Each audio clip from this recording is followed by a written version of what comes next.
Okay then, questions 4 and 5. This is the maximum number of points in a test was 40, and they've plotted the number of points you could get against the percentage. So it would be reasonable that 40 points would be at 100%, which it is.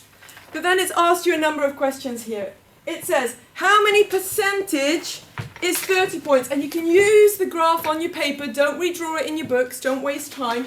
But what you do to find out how many percentage is 30 points with a graph, it's nice and easy. Make a nice perpendicular line here to the x-axis. Go up and look at how many points that ends up being.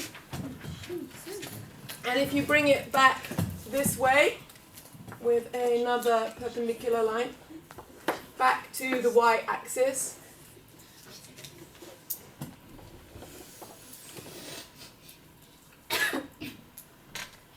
you should get that 30 points, of course, is 75%.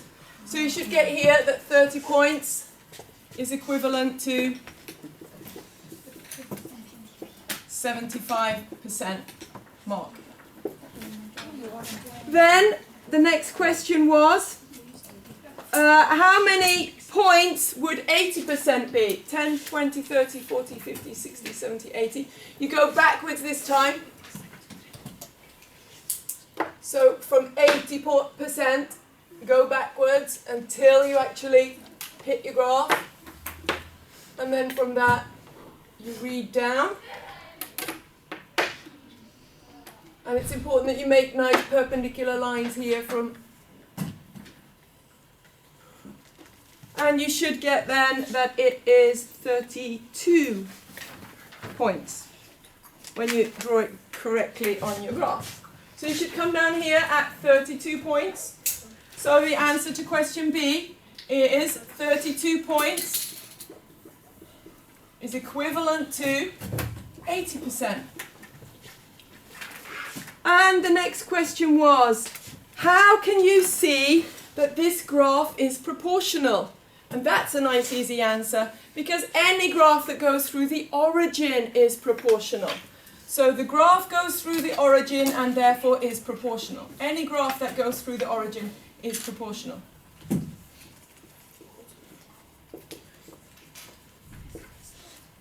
The origin, and just to make sure that you're showing that you know what the origin is, put in 0, 0 there, through the origin, and therefore is proportional. So a nice answer to that question with a short explanation is super good.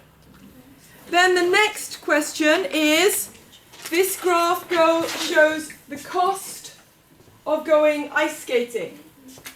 And you have two possibilities. You can just go and pay every time, or you can buy a discount card and then you can pay a different amount every time, a cheaper price. So you can see that this one is cheaper because the slope of the graph is lower. So you've got cheaper per time, but you've got a starting cost. So this one isn't proportional, it doesn't go through the origin. This one costs more each time because the slope is steeper, but you don't have to pay. You have to pay more each time, but you don't have to pay a starting fee. It's a proportional. Okay, so the first question is 4 visits then. So we're looking here at 4 visits. And we're wondering what the cost is. So you go from 4 visits up, and then read off the cost from where you cut the axis. So for without the discount card, and then with the discount card. Okay, and the first question was with the discount card. So A for 4 visits costs with discount card equals 280 kroners is what you should get.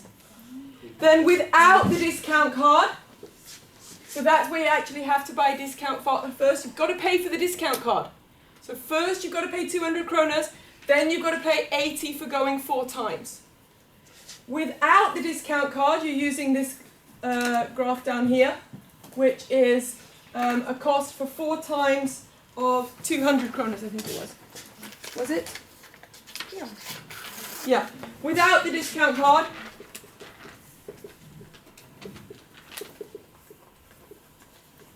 cost equals 200 kroner. So when you're only going 4 times, it's cheaper not, if you're only going to go 4 times in the whole year, it's cheaper to go without the discount card. Then it says, at the 7th, how many visits do you have to make for it to suddenly be cheaper? So this one is more expensive after 1 and still more expensive after 2. You know which one is cheaper because it's the one you hit first. This one has the lowest cost. So here this one is cheaper, here it's cheaper, here it's cheaper, still at 5 it's cheaper, still at 6 it's cheaper. But as soon as you come to visit 7, look which one takes over. The one that's lowest, the one that you hit first as you go up from the x-axis, is cheaper. So, at visit 7, it is cheaper with the discount card. That's the crossover point.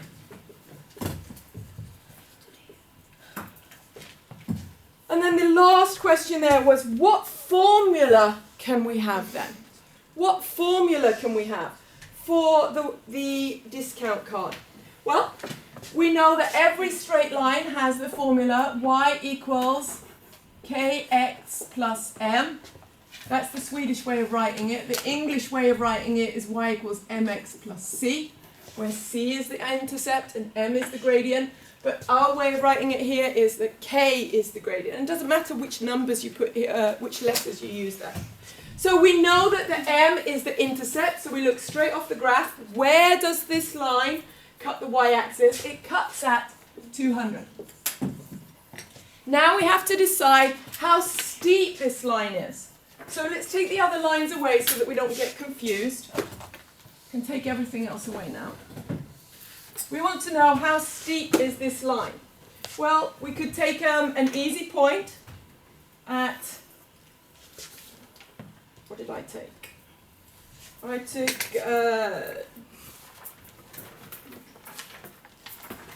20, if you go from this point here, 200, and then you go all the way up to 10 visits, you get up to 400. So at 10 visits, you get a cost of 400 here. So you've gone from 200 up to 400. So this point on the y-axis, if we look back at what this cost is at 10 visits, we've got a point up here on the y-axis of 400.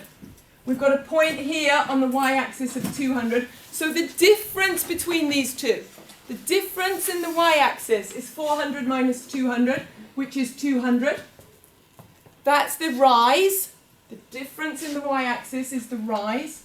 So the rise in this case is going to equal 200. How many have I gone up from this point here, up to this point here in my rise? My run will be how many visits have I got? How many have I gone from here? I've gone from 0 here up to 10 in the x-axis. So my run here is 10 visits. So my gradient here will be rise over run, my y-axis, 200, divided by my x-axis, 10, x. 200 divided by 10 is 20. So my equation for this graph is going to be y equals 20x plus 200. And there's only one of those possibilities. They've swapped it around and said 200 plus 20x. So that's the right equation.